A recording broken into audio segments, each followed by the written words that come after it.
అన్నయ్య తరతరాలు వీలునామా లేకుండా మారే ఆస్తి. నేను అది నా నా నా లైఫ్లో చూశాను. నేను రౌడీ అల్లుడు సినిమా నా ఫస్ట్ సినిమా. తర్వాత మా ఇంట్లో నేను ఠాగూర్ తీసుకెళ్ళాను. మా బుడ్డోడు నిక్కిగాడు నన్ను వాల్టర్ వేరేగా 3 సార్లు పట్టుకెళ్ళాడు. So every generation celebrate this name called Chiranjeevi. And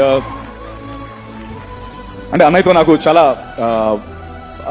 నేను చాలా దగ్గర నుంచి అన్నయ్యని ట్రావెల్ అయ్యాను. అయితే అంటారు కదా, నెవర్ మీట్ యువర్ హీరోస్ అంటారు.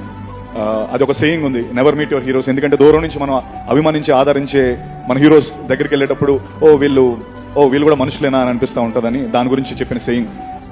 నేను టేక్ మై వర్డ్ అండి, నేను అన్నయ్యని అట్లీస్ట్ ఒక 100 సార్లు కలిసి ఉంటాను. ఆయన he's definitely 100 times than what he's on the screen.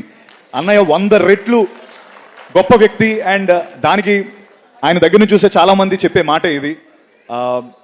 అంటే భయ్య ఒక నిమిషం, ఇక్కడ ఏదో జరుగుతుంది. నేను